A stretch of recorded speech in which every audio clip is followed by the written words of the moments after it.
Vietnam ಅಂತ ಚಿಕ್ಕ ಒಂದು ಕಂಟ್ರಿಗೆ 20 ಕೋಟಿ ಜನ ಟೂರಿಸ್ಟರ್ಸ್ ಒಂದು ಕಂಟ್ರಿಗೆ ಬರ್ತಾರೆ ಅಂದರೆ, ಭಾರತದಂಥ ಇಷ್ಟು ದೊಡ್ಡ ಕಂಟ್ರಿಗೆ 140 ಕೋಟಿ ಜನ ವಾಸ ಇರುವಂಥ ಸ್ಥಳ, 5,000ಕ್ಕಿಂತ ಮೇಲ್ಪಟ್ಟ ಹೆರಿಟೇಜ್ ಸೈಟ್ಗಳನ್ನು ಹೊಂದಿದಂಥ ಸ್ಥಳ, 2,500 ಕಿಲೋಮೀಟರ್ಗಿಂತ ಹೆಚ್ಚಿನಂಥ ನಮಗೆ ಕೋಸ್ಟಲ್ ಏರಿಯಾಗಳನ್ನು ಹೊಂದಿದಂಥ ಒಂದು ಭಾರತ ದೇಶಕ್ಕೆ ಬರುವಂಥ ಟೂರಿಸ್ಟರ್ಸ್ ಬರೀ 65 ಲಕ್ಷ ಜನ ಬರ್ತಾರಂದರೆ, ನಾವು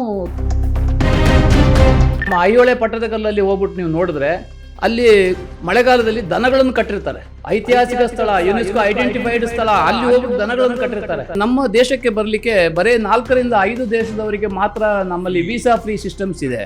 ಈಗ ನಾವು ನಮ್ಮ ದೇಶದಿಂದ ಹೋಗಲಿಕ್ಕೆ 45 ರಿಂದ 50 ದೇಶಗಳಿಗೆ ವೀಸಾ ಫ್ರೀ ಫೆಸಿಲಿಟಿಗಳಿದೆ. ಜಸ್ಟ್ ಒಂದು ಉದಾಹರಣೆ ಹೇಳ್ತಾ ಇದ್ದೀನಿ. ಲಕ್ಕುಂದಿಯಲ್ಲಿ ಇವಾಗ ಉತ್ಖನನ ಸ್ಟಾರ್ಟ್ ಆಗಿದೆ. ಅಲ್ಲಿ ಇನ್ನೂ ಫಾರಿನ್ ವಿಸಿಟರ್ಸ್ಗಳು ಬರ್ತಾರಾ ಅಥವಾ ಅದು ಪ್ರವಾಸಿ ಕ್ಷೇತ್ರ ದೊಡ್ಡ ಮಟ್ಟದಲ್ಲಿ ಬೆಳೆಯುತ್ತಾ ಅಂತ ಹೇಳೋದು ಗೊತ್ತಾಗ್ಲಿಕ್ಕೆ ಮೊದಲೇ ಇವತ್ತು ಲ್ಯಾಂಡ್ ವ್ಯಾಲ್ಯೂ ಡಬಲ್ ಆಗಿದೆ ಅಂತೆ. 3 ರಾಜ್ಯಗಳಿಗೆ 1 ಇನ್ಸ್ಟಿಟ್ಯೂಟ್ಗಳಿರುತ್ತೆ. ಎಲ್ಲ ರಾಜ್ಯಗಳಿಗೆ ಇನ್ಸ್ಟಿಟ್ಯೂಟ್ಗಳು ಇರೋದಿಲ್ಲ. 2 ರಾಜ್ಯಕ್ಕೆ ಒಬ್ಬರು ರೀಜನಲ್ ಆಫೀಸರ್ ಇರ್ತಾರೆ. ಈ ಥರ ಒಂದು ಪ್ರವಾಸೋದ್ಯಮಕ್ಕೆ ಅಂತ ಇನ್ವೆಸ್ಟ್ಮೆಂಟ್ ಮಾಡುವಾಗ ಇಷ್ಟೊಂದು ಕೊಸರು ಯಾಕೆ ಅಂತ ನಾನು ವಿಜಯ ಕರ್ನಾಟಕ ವೆಬ್ ವೀಕ್ಷಕರಿಗೆ ನಮಸ್ಕಾರ. ನಾನು ಬಾಲರಾಜ್ ತಂತ್ರಿ. ಫೆಬ್ರವರಿ 1 ವೀಕ್ಷಕರು ನಿಮಗೆಲ್ಲ ಗೊತ್ತಿರುವ ಹಾಗೆ ಕೇಂದ್ರ ಬಜೆಟ್ನ ದಿನ. ಈ ಬಾರಿ ಕೇಂದ್ರ ಬಜೆಟ್ ಭಾನುವಾರ ದಿವಸ ಬಂದಿದೆ. ಕೇಂದ್ರ ಹಣಕಾಸು ಸಚಿವರಾಗಿರುವಂತಹ ನಿರ್ಮಲಾ ಸೀತಾರಾಮನ್ ಅವರು ಬಜೆಟ್ನಲ್ಲಿ ಯಾವ್ಯಾವ ರೀತಿಯ ಘೋಷಣೆಗಳನ್ನು ಮಾಡ್ತಾರೆ ಅನ್ನೋ ಕುತೂಹಲ ಸಾಮಾನ್ಯವಾಗಿ ಎಲ್ರಿಗೂ ಇದ್ದೇ ಇರುತ್ತೆ. ನಮ್ಮ ಜೊತೆ ಸ್ಟುಡಿಯೋದಲ್ಲಿ ಇದ್ದಾರೆ ಕರ್ನಾಟಕ ರಾಜ್ಯ ಟ್ರಾವೆಲ್ಸ್ ಅಸೋಸಿಯೇಷನ್ ಸಂಘದ ಮಾಲೀಕರು ಮತ್ತೆ FKCCI ನಿರ್ದೇಶಕರಾಗಿರುವಂತಹ ರಾಧಾಕೃಷ್ಣ ಹೊಳ್ಳ ಅವರು. ಕಾರ್ಯಕ್ರಮಕ್ಕೆ ಸ್ವಾಗತ. ನಮಸ್ಕಾರ ಸರ್. ಮೊದಲನೇದಾಗಿ ಬಹಳಷ್ಟು ಒಂದು ಬಜೆಟ್ಗಳನ್ನು ನೀವು ನೋಡಿದ್ರಿ. ನಿಮ್ಗೆ ಒಂದು ಸ್ಮರಣೀಯವಾಗಿರುವಂತಹ ಬಜೆಟ್ ಅನ್ನ ನೀವು ಒಂದು ನೆನಪು ಮಾಡ್ಕೊಳ್ಳೋದಾದ್ರೆ? ಸ್ಮರಣೀಯವಾದಂಥ ಬಜೆಟ್ಗಳ ಬಗ್ಗೆ ನಾನು ಹೇಳುವಷ್ಟು ದೊಡ್ಡ ತಜ್ಞನೂ ಅಲ್ಲ. ಆದರೆ 2014ರಿಂದ ಮೇಲೆ ಈ ಹೈವೇಗಳಲ್ಲಿ ಹೆಚ್ಚಿನ ಪಾಲು ಬಂದ್ಬಿಟ್ಟು ನ್ಯಾಷನಲ್ ಹೈವೇ ಬಿಲ್ಡಿಂಗ್ ಮಾಡೋದಕ್ಕೆ ಅವಕಾಶಗಳನ್ನು ಕೊಟ್ಟಿದ್ದಾರೆ, ಬಳಕೆ ಮಾಡಿದ್ದಾರೆ. ಅದೇ ಥರನೇ ಏರ್ಪೋರ್ಟ್ಗಳನ್ನು ನಿರ್ಮಾಣ ಮಾಡೋದಕ್ಕೂ ಕೂಡ ಅವಕಾಶಗಳನ್ನು ಕೊಟ್ಟಿದ್ದಾರೆ. ಉಡಾನ್ ಏರ್ಪೋರ್ಟ್ಗಳನ್ನು ಹೆಚ್ಚಿನ ಸಂಖ್ಯೆಯಲ್ಲಿ ನಿರ್ವಹಿಸಲಿಕ್ಕೆ ಕೂಡ ಅವಕಾಶಗಳನ್ನು ಕೊಟ್ಟಿದ್ದಾರೆ. ಹಾರ್ಬರ್ಗಳ ನಿರ್ಮಾಣದಲ್ಲಿ ಕೂಡ ಕೊಟ್ಟಿದ್ದಾರೆ. ರೈಲ್ವೆ ಅಭಿವೃದ್ಧಿಗಾಗಿ ಕೂಡ ಹೆಚ್ಚಿನ ಒಂದು ಪಾಲು ಕೊಟ್ಟಿದ್ದಾರೆ. ಇದರಿಂದ ಆಗ್ಬಿಟ್ಟು ಏನಾಗಿದೆ ಅಂದರೆ, ಸಾರಿಗೆ ಕ್ಷೇತ್ರದಲ್ಲಿ ದೊಡ್ಡ ಮಟ್ಟದ ಒಂದು ಬದಲಾವಣೆ ಆಗಿದೆ. ಹಿಂದೆ ಏನು ಸಾರಿಗೆ ಕ್ಷೇತ್ರದಲ್ಲಿ ರಸ್ತೆ ಮೂಲಕ ಆಗಿರ್ಬೋದು, ಫ್ಲೈಟ್ ಮೂಲಕ ಆಗಿರ್ಬೋದು, ರೈಲ್ವೆ ಮೂಲಕ ಆಗಿರ್ಬೋದು ಸಂಚರಿಸುವ ಜನರು ದ್ವಿಗುಣ ಆಗೋದಕ್ಕೆ ಬೇಕಾದಂಥ ವ್ಯವಸ್ಥೆಗಳಲ್ಲಿ ಕೇಂದ್ರ ಸರ್ಕಾರ ಹೆಚ್ಚಿನ ಒಂದು ಒಲವು ಕೊಟ್ಟಿದೆ. ಆದ ಕಾರಣ ಈ ಸಾರಿಯ ಬಜೆಟ್ ಕೂಡ ಏನು 26-27ರ ಬಜೆಟಲ್ಲಿ ಕೂಡ ಇಂಥ ಒಂದು ಸಾರಿಗೆ ಕ್ಷೇತ್ರಕ್ಕೆ, ಅದರಲ್ಲೂ ಗ್ರೌಂಡ್ ಟ್ರಾನ್ಸ್ಪೋರ್ಟರ್ಸು, ನಾವು ರಸ್ತೆ ಮೂಲಕ ಸಂಚಾರ ಮಾಡುವಂಥವರಿಗೆ ವಿಶೇಷವಾದಂಥ ಅವಕಾಶಗಳನ್ನು ಕೂಡ ಕೊಡ್ಬೋದು ಅಂತ ಹೇಳುವಂಥ ನಿರೀಕ್ಷೆಯಲ್ಲಿ ನಾವಿದ್ದೀವಿ. ಸರ್, ಸಾಮಾನ್ಯವಾಗಿ ಈ ಪ್ರವಾಸೋದ್ಯಮ ಅನ್ನೋದು ಎಲ್ಲಾ ಸರ್ಕಾರಕ್ಕೆ, ಎಲ್ಲಾ ದೇಶಕ್ಕೂ ಕೂಡ ಒಂದು ಮೇನ್ ಒಂದು ರೆವೆನ್ಯೂ ಜನರೇಟ್ ಮಾಡುವಂತ ಒಂದು ಕ್ಷೇತ್ರ. ಈ ಬಾರಿಯ ಬಜೆಟ್ ಅಲ್ಲಿ ಈ ಪ್ರವಾಸೋದ್ಯಮಕ್ಕೆ ಯಾವ ರೀತಿ ಒಂದು ಆದ್ಯತೆಯನ್ನ ಕೇಂದ್ರ ಸರ್ಕಾರ ಕೊಡಬಹುದು ಎನ್ನುವುದು ನಿರೀಕ್ಷೆ ನಿಮ್ಮ ಹತ್ರ ಇದೆ? ನೋಡಿ ಸರ್, ನಾವು ನಮ್ಮ ಕರ್ನಾಟಕ ರಾಜ್ಯದಿಂದ ನಮ್ಮ ಸಂಘಟನೆಗಳು ಸೇರಿ ಹಲವಾರು ಸಂಘಟನೆಗಳು, ಆಮೇಲೆ ರಾಷ್ಟ್ರೀಯ ಮಟ್ಟದ ಹಲವಾರು ಸಂಘಟನೆಗಳು ಕೂಡ ಕೇಂದ್ರ ಸರ್ಕಾರಕ್ಕೆ ಹೆಚ್ಚಿನ ಒಂದು ನಾವು ನಮ್ಮ ಮಾಹಿತಿಗಳನ್ನು ಕೊಟ್ಟಿದ್ದೀವಿ. ಕೇಂದ್ರದಲ್ಲಿ ಇವತ್ತು ನಮ್ಮ ದೇಶದಲ್ಲಿ ಉತ್ತಮ ಮಟ್ಟದಲ್ಲಿ ಒಂದು ಉದ್ಯೋಗ ಸೃಷ್ಟಿ ಮಾಡುವಂಥದ್ದು ಒಂದು ಟ್ರಾನ್ಸ್ಪೋರ್ಟ್ ಇಂಡಸ್ಟ್ರಿ ಮತ್ತು ಪ್ರವಾಸೋದ್ಯಮ ಕ್ಷೇತ್ರ, ಪ್ರವಾಸೋದ್ಯಮ ಆ್ಯಂಡ್ ಪ್ಯಾಸೆಂಜರ್ ಟ್ರಾನ್ಸ್ಪೋರ್ಟೇಷನ್. ಸೇಮ್ ಅದೇ ಥರನೇ ಅದರ್ ಗೂಡ್ಸ್ ಟ್ರಾನ್ಸ್ಪೋರ್ಟ್ ಆಗಲಿ ಎಲ್ಲವೂ ಕೂಡ ಇದೆ. ಇದೆಲ್ಲವೂ ಕೂಡ ದೊಡ್ಡ ಒಂದು ನಾವು ನಮ್ಮ ಒಂದು ನಿರೀಕ್ಷೆಯಂತೆ ನಾವು ಮನವಿಗಳನ್ನು ಸಲ್ಲಿಸಿದ್ದೀವಿ. ನಮಗೂ ಕೂಡ ಗೊತ್ತಿದೆ, ಇತ್ತೀಚಿನ ದಿನಗಳಲ್ಲಿ ಪ್ರವಾಸೋದ್ಯಮ ಬಂದ್ಬಿಟ್ಟು ದೊಡ್ಡ ಮಟ್ಟದಲ್ಲಿ ಕೇಂದ್ರ ಸರ್ಕಾರಕ್ಕೆ ಸಹಾಯ ಮಾಡ್ತಾ ಇದೆ. ಆಮೇಲೆ ಡೊಮೆಸ್ಟಿಕ್ ಟೂರಿಸಮ್, ವಿಶೇಷವಾಗಿ ಅಂತಾರಾಷ್ಟ್ರೀಯ ಮಟ್ಟದ ಪ್ರವಾಸೋದ್ಯಮದಲ್ಲಿ ನಾವು ಅಂಥ ಸಕ್ಸಸ್ಸನ್ನು ಕಾಣಲಿಲ್ಲಾದರೂ ಕೂಡ ನಾವು ಸ್ವಲ್ಪ ಗುಣಮಟ್ಟದಲ್ಲಿ ಮೇಲೆ ಬರ್ತಾ ಇದ್ದೀವಿ. 39% ನಾವು ಇದ್ದೀವಿ, ಅಷ್ಟು ಹಿಂದೆ ಇದ್ದೀವಿ. ಇವತ್ತು 8-9ನೇ ಸ್ಥಾನಕ್ಕೆ ನಾವು ಬಂದಿದ್ದೀವಿ. ಅದೇ ಥರನೇ ನಾವು ಏನು ಡೊಮೆಸ್ಟಿಕ್ ಪ್ರವಾಸೋದ್ಯಮ ಕ್ಷೇತ್ರದಲ್ಲಿ ನಮ್ಮದು ಬಂದ್ಬಿಟ್ಟು ತುಂಬ ದೊಡ್ಡ ಮಟ್ಟದಲ್ಲಿದೆ. ನಮ್ಮ ದೇಶದಲ್ಲಿ ಏನು 140 ಕೋಟಿ ಜನಸಂಖ್ಯೆ ಇದ್ದರೆ ಅದರ 3 ಪಾಲು ನಾವು ಜನಸಂಖ್ಯೆಯಷ್ಟು ಜನ ನಾವು ಪ್ರವಾಸಿಗಳಾಗಿ ಓಡಾಡ್ತಾನೆ ಇರ್ತೀವಿ. ಇದರಿಂದ ಆಗ್ಬಿಟ್ಟು ಡೊಮೆಸ್ಟಿಕ್ ಟೂರಿಸಮ್ಗೆ ದೊಡ್ಡ ಒಲವು ಬೇಕಾದಂಥ ಕೆಲವೊಂದು ಸಲಹೆಗಳು ನಾವು ಕೇಂದ್ರ ಸರ್ಕಾರಕ್ಕೆ ನಾವು ಕೇಳಿದ್ದೀವಿ. ಓಕೆ ಸರ್, ಇಲ್ಲಿ ಇವಾಗ ಈ ಪ್ರವಾಸೋದ್ಯಮ ಮತ್ತೆ ಈ ಪ್ರಯಾಣಿಕರನ್ನ ಒಂದು ಪಾಯಿಂಟ್ ಆಫ್ ವ್ಯೂ ಇಟ್ಕೊಂಡು ನಾವು ನೋಡೋದಾದ್ರೆ ಯಾವ ರೀತಿ ಈ ಬಜೆಟ್ ಒಂದು ನಿರ್ಣಾಯಕ ಆಗ್ಬೋದು, ಎಷ್ಟು ಕ್ರೂಷಿಯಲ್ ಇಂಪ್ಯಾಕ್ಟ್ ಅನ್ನ ಈ ಬಜೆಟ್ ಬೀರ್ಬೋದು ಅಂತ ನಿಮ್ಮ ಒಂದು ಅಭಿಪ್ರಾಯ ಪ್ರಕಾರ? ನೋಡಿ, ಇವತ್ತು ಪ್ರವಾಸೋದ್ಯಮದಿಂದ ಆಗ್ಬಿಟ್ಟು ದೊಡ್ಡ ಉದ್ಯೋಗ ಸೃಷ್ಟಿಯಾಗುತ್ತೆ ಅಂತ ಹೇಳುವಂಥದ್ದು ನಮ್ಮ ಒಂದು ಇದು. ಅದೇ ಥರನೇ ಕೇಂದ್ರ ಸರ್ಕಾರಕ್ಕೆ ಕೂಡ ಒಂದು ನೋಟಿಸು ಕೊಡದೆ ತೆರಿಗೆ ರೂಪದಲ್ಲಿ ಹಣ ಸಂದಾಯ ಆಗಲಿಕ್ಕೆ ಇರುವಂಥದ್ದು ನಮ್ಮ ಪ್ರವಾಸೋದ್ಯಮನ ಅಭಿವೃದ್ಧಿ ಮಾಡಿದರೆ. ಇತ್ತೀಚಿನ ದಿನಗಳಲ್ಲಿ ನಮ್ಮ ದೇಶದಲ್ಲಿರುವಂಥ ದೇವಾಲಯಗಳಲ್ಲಿ ದೊಡ್ಡ ಮಟ್ಟದಲ್ಲಿ ಜನರು ಬರ್ತಾ ಇರುವಂಥದ್ದು, ಯಾತ್ರಾ ಕ್ಷೇತ್ರದಲ್ಲಿ ಅಭಿವೃದ್ಧಿ ಆಗಿರೋದು, ಇದು ಡೊಮೆಸ್ಟಿಕ್ ಟೂರಿಸಮ್ಗೆ ಒಂದು ದಾರಿಯಾಗಿದೆ. ಮೊನ್ನೆ ನಾವು ಜನವರಿ 15ನೇ ತಾರೀಕಿಗೆ ನಡೆದಂಥ ಕುಂಭಮೇಳದಲ್ಲಿ ಒಂದೇ ದಿವಸಕ್ಕೆ 4 ಕೋಟಿ ಜನ ಗಂಗಾ ನದಿಯಲ್ಲಿ ಸ್ನಾನ ಮಾಡಿದ್ದಾರೆ. ಈ ಥರ ಇಷ್ಟೊಂದು ದೊಡ್ಡ ಮಟ್ಟದಲ್ಲಿ ಬರ್ತಾ ಇರೋದ್ರಿಂದ ಆಗ್ಬಿಟ್ಟು ನಾವು ಹಲವಾರು ಬೇಡಿಕೆಗಳನ್ನು ಇಟ್ಟಿದ್ದೀವಿ. ನಮ್ಮ ರಾಷ್ಟ್ರೀಯ ಹೆದ್ದಾರಿಗಳನ್ನು ಡೆವಲಪ್ಮೆಂಟ್ ಮಾಡೋದ್ರ ಬಗ್ಗೆ, ಆಮೇಲೆ ರಾಷ್ಟ್ರೀಯ ಹೆದ್ದಾರಿಗಳಲ್ಲಿ ಬೇಕಾದಂಥ ವೇ ಸೈಡ್ ಎಮ್ಯುನಿಟೀಸ್ಗಳ ಕೊರತೆಯ ಬಗ್ಗೆ, ನಮ್ಮ ಪ್ರವಾಸಿ ಸ್ಥಳಗಳಲ್ಲಿ ಹೋದಂಥ ಸಂದರ್ಭದಲ್ಲಿ ಬೇಕಾದಂಥ ಒಂದು ಎಮ್ಯುನಿಟೀಸ್ ಕೊರತೆಗಳಿರೋದನ್ನು ಕೂಡ ನಾವು ಕೇಂದ್ರ ಸರ್ಕಾರಕ್ಕೆ ಬೇಡಿಕೆಯಲ್ಲಿ ಇಟ್ಟಿದ್ದೀವಿ. ಆಮೇಲೆ ಉಡಾನ್ ಏರ್ಪೋರ್ಟ್ಗಳಿದೆ, ಅದನ್ನು ಅವರು ಬರೀ 10 ವರ್ಷಗಳಿಗೆ ನಿಲ್ಲಿಸಿದ್ದಾರೆ. 2016ರಲ್ಲಿ ಆದಂಥ ಉಡಾನ್ ಯೋಜನೆ ಇವಾಗ 2026 ಆಗ್ತಾ ಇದ್ದಂಗೆ ಅದು ಎಂಡ್ ಆಗ್ತಾ ಇದೆ. ಉದಾಹರಣೆಗೆ ಕರ್ನಾಟಕದಲ್ಲಿ ಗುಲ್ಬರ್ಗದಲ್ಲಿ ಇದ್ದಂಥ ಏರ್ಪೋರ್ಟು ಉಡಾನ್ ಏರ್ಪೋರ್ಟದ್ದು ಫ್ಲೈಯಿಂಗ್ ಸ್ಟಾಪ್ ಆಗಿದೆ. ಯಾಕಂದರೆ ಅದರದ್ದು ಅವಧಿ ಮುಗೀತಾ ಇತ್ತು, ಕೇಂದ್ರ ಸರ್ಕಾರದ ಸಪೋರ್ಟ್ ಸಿಗ್ತಾ ಇಲ್ಲ, ಅದಕ್ಕೆ ಬ್ಯಾಕ್ ಎಂಡ್ ಸಪೋರ್ಟ್ ಬೇಕಾಗುತ್ತೆ, ಅದು ಸ್ಟಾಪ್ ಆಗುತ್ತೆ. ಅದನ್ನು ಇನ್ನೂ 10 ವರ್ಷಗಳ ಕಾಲ ದೇಶದಾದ್ಯಂತ ಉಡಾನ್ ಏರ್ಪೋರ್ಟ್ಗಳನ್ನು ಮಾಡದೇ ಆದಲ್ಲಿ ದೇಶದ ಕಾರ್ನರ್ಗಳಲ್ಲಿ ಇರುವಂಥದ್ದು ಏನಂದರೆ ಡಾರ್ಕ್ ಪಾಯಿಂಟ್ ಅಂತ ಹೇಳ್ತೀವಿ ನಮ್ಮ ವರ್ಲ್ಡಲ್ಲಿ, ಪ್ರವಾಸಿಗಳು ಕಾಣದಂಥ ಜಾಗಕ್ಕೆ ಪ್ರವಾಸಿಗಳನ್ನು ಕರ್ಕೊಂಡು ಹೋಗುವಂಥ ಹೊಸ ಯೋಜನೆ ಅದು. ಎಷ್ಟೋ ಈಗ ನಾವು ಹೇಳ್ಬೋದು, ಚಿತ್ರದುರ್ಗದ ಪೋರ್ಟ್, ಬೆಂಗಳೂರಿಂದ 180 ಕಿಲೋಮೀಟರ್ ದೂರದಲ್ಲಿರುವಂಥ ಪೋರ್ಟನ್ನು ನೋಡಿದವರು ನಮ್ಮಲ್ಲಿ ಸಾಧಾರಣ 80ರಿಂದ ಮೇಲ್ಪಟ್ಟ ಜನ ನೋಡಲಿಲ್ಲ ಚಿತ್ರದುರ್ಗದ ಪೋರ್ಟ್. ಅದೇ ಥರನೇ ನಮ್ಮ ಬೀದರಲ್ಲಿರುವಂಥ ಪೋರ್ಟ್ ಆಗಿರ್ಬೋದು, ಅಥವಾ ಗುಲ್ಬರ್ಗದಲ್ಲಿರುವಂಥ ಪೋರ್ಟ್ ಆಗಿರ್ಬೋದು, ಅಥವಾ ರಾಯಚೂರಿನ ಕಲ್ಲಿನ ಕೋಟೆಗಳಾಗಿರ್ಬೋದು, ನಾವು ನೋಡಿರಲ್ಲ. ಇಂಥ ಪ್ರದೇಶಗಳನ್ನು ಕೂಡ ಅಭಿವೃದ್ಧಿ ಮಾಡಬೇಕಂದ್ರೆ ನಿಯರೆಸ್ಟ್ ಉಡಾನ್ ಏರ್ಪೋರ್ಟ್ಗಳ ಸಹಕಾರ ಬೇಕಾಗುತ್ತೆ. ಆಮೇಲೆ ರೈಲ್ವೆ ಕನೆಕ್ಟಿವಿಟಿ ಕೂಡ, ಅದಕ್ಕಾಗಿಯೇ ರೈಲ್ವೆ ಕನೆಕ್ಟಿವಿಟಿ ಇರಬೇಕು. ಇವತ್ತು ಇಂಡಿಯನ್ ರೈಲ್ವೆ ಅವರು ಕೂಡ ದೊಡ್ಡ ಮಟ್ಟದಲ್ಲಿ ಪ್ರವಾಸೋದ್ಯಮಕ್ಕಾಗಿ ಸೇವೆ ಮಾಡ್ತಾ ಇದ್ದಾರೆ. ಪ್ರತಿ ನಗರಗಳಲ್ಲಿ ಕೂಡ ಅವರು ಹೋಗ್ಬಿಟ್ಟು ಅವರ ರೋಡ್ ಶೋಗಳನ್ನು ಮಾಡಿಬಿಟ್ಟು ನಮ್ಮಂಥ ಟ್ರಾವೆಲ್ ಏಜೆನ್ಸಿಗಳನ್ನು ಕೂಡ ಇಂಪ್ರೂವ್ಮೆಂಟ್ ಮಾಡೋಕ್ಕೆ ನೋಡ್ತಾರೆ ಅವರು. ಯಾಕಂದರೆ ಅದಕ್ಕೆ ನಾವು ಸಾಥ್ ಕೊಡಬೇಕು, ಸಪೋರ್ಟ್ ಮಾಡಬೇಕು ಅಂತ ಹೇಳುವಂಥ ಉದ್ದೇಶದಿಂದ. ಆದರೆ ಇದು ಎಲ್ಲದಕ್ಕೂ ಕೂಡ ಕನೆಕ್ಟಿವಿಟಿ ಇಂಪಾರ್ಟೆಂಟು. ಇದಕ್ಕೆ ಉಡಾನ್ ಏರ್ಪೋರ್ಟ್ಗಳನ್ನು ಇನ್ನೂ ಡೆವಲಪ್ಮೆಂಟ್ ಮಾಡಬೇಕು. ಮತ್ತು ಈ ಏರ್ಪೋರ್ಟ್ಗಳೆಲ್ಲ ಕೂಡ ಅಂತಾರಾಜ್ಯ ಬಾರ್ಡರ್ಗಳಲ್ಲಿ ಬರ್ತಾ ಇದೆ. ಇದಕ್ಕೆ ರಾಜ್ಯಗಳಿಂದಲೂ ಮೊದಲು ಕೇಂದ್ರ ಸರ್ಕಾರನೇ ಒಂದು ನಿಯಮವನ್ನು ಮಾಡಬೇಕಾಗುತ್ತೆ. ಈ ರಾಜ್ಯಗಳಿಗೆ ಹೋಗುವಂಥ ಇಂಟರ್ಸ್ಟೇಟ್ ಬಾರ್ಡರ್ ಚೆಕ್ ಪೋಸ್ಟ್ಗಳ ಸಿಸ್ಟಮ್ ಇದೆಲ್ಲ, ಇಂಟರ್ಸ್ಟೇಟ್ ಟ್ಯಾಕ್ಸೇಷನ್ ಪಾಲಿಸಿಗಳು ಇರಬಾರ್ದು. ಈ ಟೂರಿಸ್ಟ್ಗಳನ್ನು ಕರ್ಕೊಂಡು ಹೋಗುವಂಥ ವಾಹನಗಳಿಗೆ ಅಂತಾರಾಜ್ಯಗಳಿಗೆ ಫ್ರೀ ಫ್ಲೈಯಿಂಗ್ ಸಿಸ್ಟಮನ್ನು ಮಾಡಬೇಕು ಅಂತ ಹೇಳೋದು ನಮ್ಮದು ಹಲವು ವರ್ಷದ ಬೇಡಿಕೆ. ಇವಾಗ ಕೂಡ ನಮ್ಮ ಸಂಘಟನೆ ಸೇರಿ ಹಲವಾರು ಸಂಘಟನೆಗಳು ಕೂಡ ಕೇಂದ್ರ ಸರ್ಕಾರಕ್ಕೆ ಒತ್ತಾಯ ಮಾಡಿದೆ. ಈ ಥರ ಪ್ರವಾಸೋದ್ಯಮದಲ್ಲಿ ಬರುವಂಥ ಆದಾಯ ದೇಶದ 10% ಆದಾಯ ಇದೆ. ಹೀಗಿರುವಂಥ ಸಂದರ್ಭದಲ್ಲಿ ಇಂಥ ಇಂಡೈರೆಕ್ಟ್ ಟ್ಯಾಕ್ಸ್ಗಳನ್ನೆಲ್ಲ ಹಾಕೋದ್ರಿಂದ ಆಗ್ಬಿಟ್ಟು ಟೂರಿಸ್ಟ್ ಸ್ಪಾಟ್ಗಳಿಗೆ ಬೇಕಾದಂಥ ಫೆಸಿಲಿಟಿಗಳನ್ನು ಮಾಡ್ತಾ ಇಲ್ಲ. ಇನ್ನೊಂದು ಕಡೆ ಇಂಟರ್ನ್ಯಾಷನಲ್ ಟೂರಿಸ್ಟರ್ಸ್ ಬಂದರೆ, ನಾವು ಇಂಡಿಯನ್ಸ್ಗೆ 100 ರೂಪೀಸ್ ಎಂಟ್ರಿ ಟಿಕೆಟ್ಸ್ ಇದ್ದರೆ ಇಂಟರ್ನ್ಯಾಷನಲ್ ಟೂರಿಸ್ಟರ್ಸ್ಗೆ 450 ರೂಪೀಸಿಂದ 500 ರೂಪೀಸ್ ಟಿಕೆಟ್ಗಳಿರುತ್ತೆ. ಇಂಥದ್ದು ಬದಲಾವಣೆ ಮಾಡಬೇಕು. ಶೌಚಾಲಯಗಳಾಗಲಿ, ಕಾರ್ ಪಾರ್ಕಿಂಗ್ಗಳಾಗಲಿ, ನಮ್ಮ ಏನು ಯುನೆಸ್ಕೋ ಐಡೆಂಟಿಫೈಡ್ ಪ್ಲೇಸ್ಗಳಲ್ಲಿ ಸರಿಯಾದ ವ್ಯವಸ್ಥೆಗಳಿಲ್ಲ. ನೀವು ನೋಡ್ಬೋದು, ನಮ್ಮ ಐಹೊಳೆ ಪಟ್ಟದಕಲ್ಲಲ್ಲಿ ಹೋಗ್ಬಿಟ್ಟು ನೀವು ನೋಡಿದ್ರೆ ಅಲ್ಲಿ ಮಳೆಗಾಲದಲ್ಲಿ ದನಗಳನ್ನು ಕಟ್ಟಿರ್ತಾರೆ. ಐತಿಹಾಸಿಕ ಸ್ಥಳ, ಯುನೆಸ್ಕೋ ಐಡೆಂಟಿಫೈಡ್ ಸ್ಥಳ, ಅಲ್ಲಿ ಹೋಗ್ಬಿಟ್ಟು ದನಗಳನ್ನು ಕಟ್ಟಿರ್ತಾರೆ. ಅಲ್ಲಿ ಹೋಗ್ಬಿಟ್ಟು ಅಕ್ಕಪಕ್ಕದ ಇವರುಗಳು ಮನೆ ಕಳ್ಕೊಂಡವ್ರು ಬಂದ್ಬಿಟ್ಟು ಅಲ್ಲೇ ಅವರ ಟೆಂಟ್ ಹಾಕಿರ್ತಾರೆ. ಅಂದರೆ ಕೇಂದ್ರ ಸರ್ಕಾರದ ಯುನೆಸ್ಕೋ ಐಡೆಂಟಿಫೈಡ್ ಇದು ಬಂದ್ಬಿಟ್ಟು ಅದು ಆರ್ಕಿಯಾಲಜಿಕಲ್ ಸರ್ವೆ ಅವರ ಅಂಡರಲ್ಲಿರುವಂಥ ಪ್ಲೇಸ್ಗಳನ್ನು ಅವರು ಕೇರ್ಫುಲ್ಲಾಗಿ ನೋಡಬೇಕು. ಆಮೇಲೆ ಟೂರಿಸ್ಟ್ಗಳಿಗೆ ಬಂದರೆ ಅವರು ಮಾಹಿತಿಯನ್ನು ಕೊಡಬೇಕಾದಂಥವ್ರು ಆ ಸ್ಥಳ ಮೇಂಟೆನೆನ್ಸೇ ಮಾಡಲಿಲ್ಲ ಅಂದರೆ ಇನ್ನು ಹೆಚ್ಚಿನ ಮಾಹಿತಿಗಳು ಹಿಂಗೆ ಕೊಡೋಕ್ಕಾಗುತ್ತೆ. ಇಂಥ ಸ್ಥಳಗಳನ್ನು ಕೂಡ ಒಂದು ಕ್ಲೀನ್, ನೀಟ್ನೆಸ್ ಮತ್ತು ಬೇಕಾದಂಥ ಮೂಲಸೌಕರ್ಯಗಳನ್ನು ಅಭಿವೃದ್ಧಿ ಮಾಡಬೇಕು. ಅಂತಾರಾಷ್ಟ್ರೀಯ ಮಟ್ಟದಲ್ಲಿ ನಮ್ಮಲ್ಲಿ ಇರುವಂಥ ಈ ಡಾರ್ಕ್ ಪಾಯಿಂಟ್ಗಳು ಯಾವುದ್ಯಾವುದು ಟೂರಿಸ್ಟ್ ಪ್ಲೇಸ್ಗಳಿದೆ ಇದನ್ನು ಹೈಲೈಟ್ ಮಾಡುವಂಥ ಕೆಲಸಗಳನ್ನು ಮಾಡೋದಕ್ಕಾಗಿ ವಿಶೇಷವಾಗಿ ಒಲವು ತೋರಿಸಬೇಕು ಕೇಂದ್ರ ಸರ್ಕಾರದ ಈ ಆಯವ್ಯಯದಲ್ಲಿ. ವಿಶೇಷವಾದಂಥ ಒಂದು, ನಾನು ಯಾಕೆ ಹೇಳ್ತಾ ಇದ್ದೀನಿ ಅಂದರೆ, ನಮ್ಮಲ್ಲಿ ಡಿಸ್ಟ್ರಿಕ್ಟ್ ಲೆವೆಲಲ್ಲಿ ಕೂಡ ಪ್ರತಿ ಡಿಸ್ಟ್ರಿಕ್ಟಿಗೆ ಒಬ್ಬರು ಟೂರಿಸಂ ಸ್ಪೆಷಲ್ ಆಫೀಸರ್ಗಳಿಲ್ಲ. ಅಂತಾರಾಷ್ಟ್ರೀಯ ಮಟ್ಟದಲ್ಲಿ ಕೂಡ ಪ್ರತಿ ಕಂಟ್ರಿಗಳಲ್ಲಿ ಕೂಡ ನಮ್ಮ ಟೂರಿಸಂ ಆಫೀಸರ್ಗಳಿರಬೇಕು, ಕೇಂದ್ರ ಸರ್ಕಾರದ ಆಫೀಸರ್ಗಳಿರಬೇಕು. ಹಲವಾರು ದೇಶಗಳಲ್ಲಿ ಇವತ್ತು ಟೂರಿಸಂ ಡಿಪಾರ್ಟ್ಮೆಂಟ್ನ ಆಫೀಸ್ಗಳನ್ನು ಅಂಬೇಜಿಗೆ ಮಾಡಿಬಿಟ್ಟಿದ್ದಾರೆ. ಅಂಬೇಜಿ ಒಳಗಡೆ ಇರ್ತಾರೆ, ಅವರೇ ಕೋಆರ್ಡಿನೇಟ್ ಮಾಡ್ತಾರೆ ಹೊರತು ಸಪ್ರೇಟ್ ಇಂಡಿಯಾ ಟೂರಿಸಂನ ಆಫೀಸ್ಗಳನ್ನು ಕೂಡ ಕಡಿಮೆ ಮಾಡಿದ್ದಾರೆ. ಬೇಕಾದಷ್ಟು ಕೇಂದ್ರ ಸರ್ಕಾರ ಈ ಆಯವ್ಯಯದಲ್ಲಿ ಅದಕ್ಕೆ ಬೇಕಾದಷ್ಟು ಹೆಚ್ಚಿನ ಇದು ಕೊಟ್ಟಲ್ಲಿ ಮಾತ್ರನೇ ಸಾಧ್ಯ.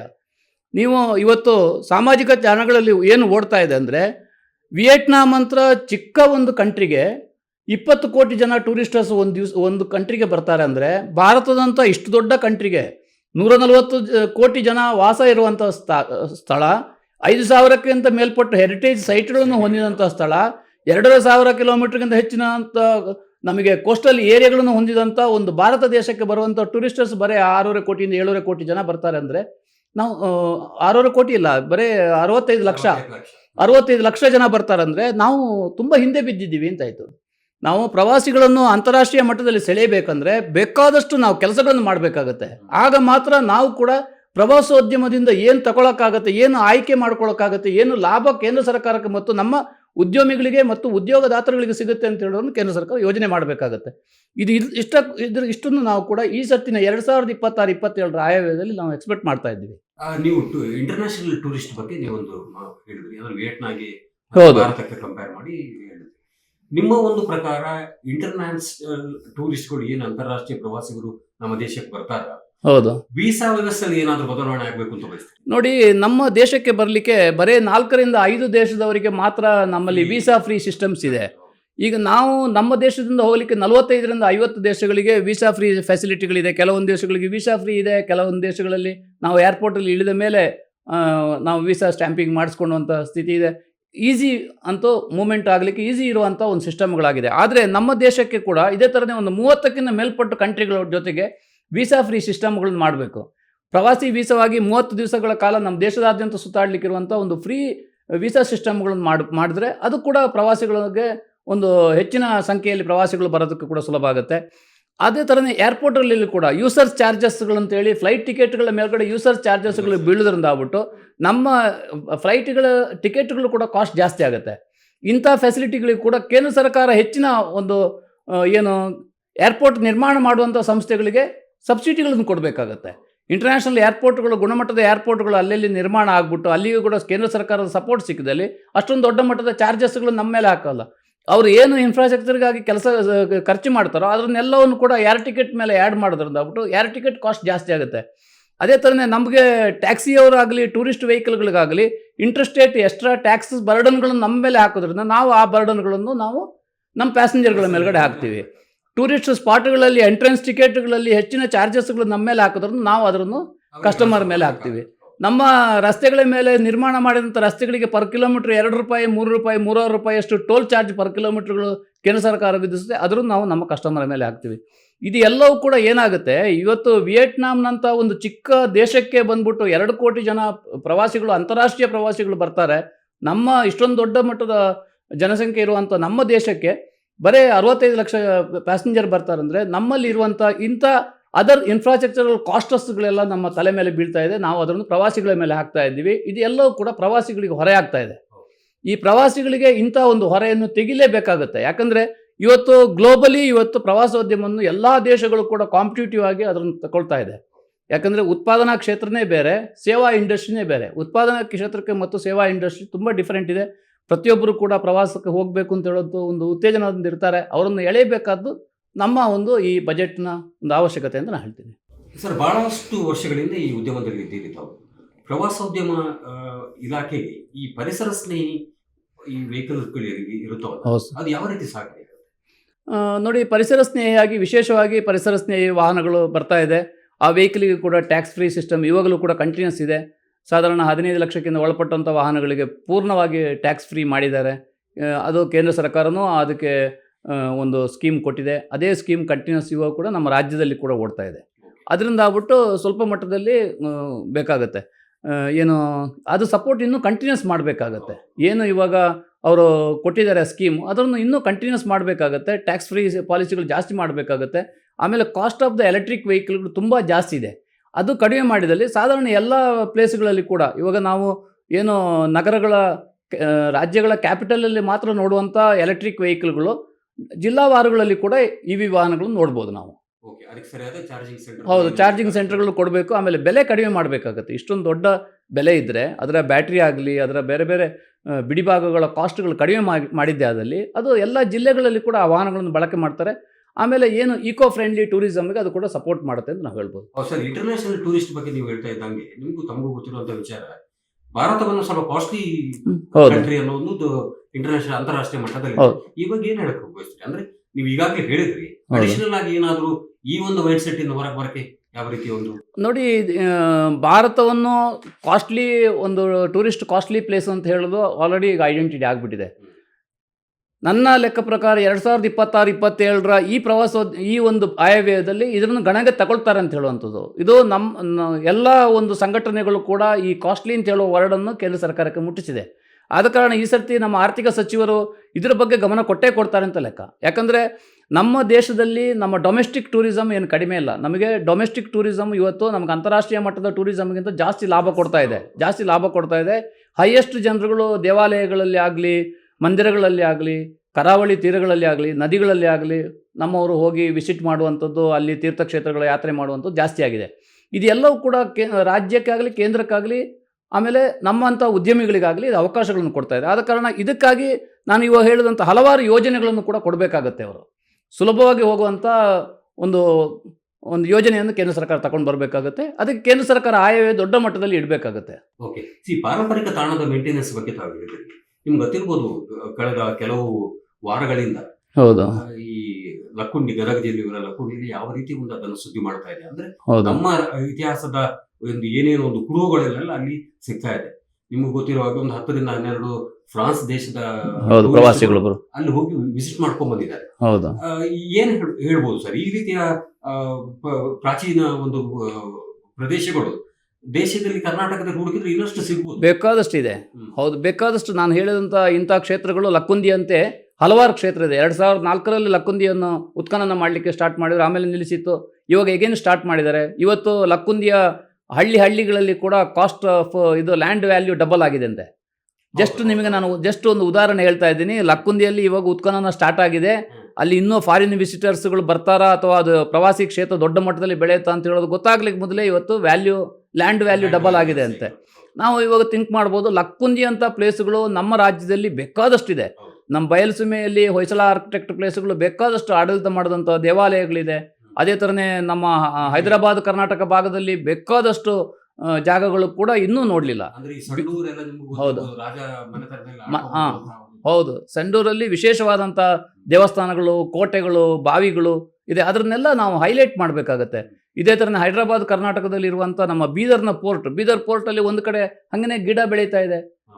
ಹಲವಾರು ಭಾಗಗಳನ್ನು ಕೂಡ ಆರ್ಕಿಯಾಲಜಿಕಲ್ ಸರ್ವೆ ಅವರು ಲಾಕ್ ಮಾಡಿಟ್ಟಿದ್ದಾರೆ. ಸ್ಪೆಷಲ್ DC ಆಫೀಸಿಂದ ಪರ್ಮಿಷನ್ ತಗೊಂಡು ಬಂದರೆ ಮಾತ್ರ ಒಳಗಡೆ ಹೋಗ್ಲಿಕ್ಕೆ ಅವಕಾಶ ಸಿಗುತ್ತೆ. ಅಲ್ಲಿ ಹೆಚ್ಚಿನ ನವರತ್ನಗಳಿಂದ ಮಾಡಿದಂಥ, ಹವಳಗಳಿಂದ ಮಾಡಿದಂಥ ವಿಶೇಷವಾದಂಥ ಪ್ಲೇಸ್ಗಳಿದೆ. ಇದೆಲ್ಲವೂ ಕೂಡ ನಾವು ನಾವು ಭೌಗೋಳಿಕವಾಗಿ ಅದನ್ನು ಯೋಚನೆ ಮಾಡಬೇಕು, ಪ್ರಪಂಚಕ್ಕೆ ಅದನ್ನು ಅರಿವು ಮೂಡಿಸುವಂಥ ಕೆಲಸ ಮಾಡಬೇಕು. ನಾವು ಆ ಕೆಲಸ ಮಾಡ್ತಾ ಇಲ್ಲ. ಆ್ಯಕ್ಚುಲಿ ನಮ್ಮ ದೇಶದ ಒಳಗಿನ ಟೂರಿಸ್ಟರ್ಸ್ ಯಾರು ಹೋಗ್ತಾರೆ? ನಾವು ಎಜುಕೇಷನಲ್ ಪರ್ಪಸ್ಸು ಸ್ಟೂಡೆಂಟ್ಗಳನ್ನು ಕರ್ಕೊಂಡು ಹೋಗ್ತೀವಿ, ಅಥವಾ TCH ಮಾಡುವಂಥ ಮೇಸ್ಟ್ಗಳನ್ನು ಕರ್ಕೊಂಡು ಹೋಗ್ತೀವಿ, ಅಥವಾ IAS KAS ಮಾಡುವಂಥ ಇವರನ್ನು ನಾವು ಸ್ಟಡಿ ಟೂರ್ಗಳಾಗಿ ಕರ್ಕೊಂಡು ಹೋಗ್ತೀವಿ. ಅದು ಬಿಟ್ಟು ಎಲ್ಲ ಇಲಾಖೆಗಳ ಟೂರ್ಗಳು ಬಿಟ್ಟು ಹೊರಗಡೆ ಜನ ಬರಬೇಕಂದ್ರೆ, ಕಮರ್ಷಿಯಲ್ ಟೂರಿಸ್ಟರ್ಸ್ಗಳು ಬರಬೇಕಂದ್ರೆ ಈ ಥರ ಇದರನ್ನೆಲ್ಲ ಗ್ಲೋಬಲಿ ಹೈಲೈಟ್ ಮಾಡಬೇಕಾಗತ್ತೆ.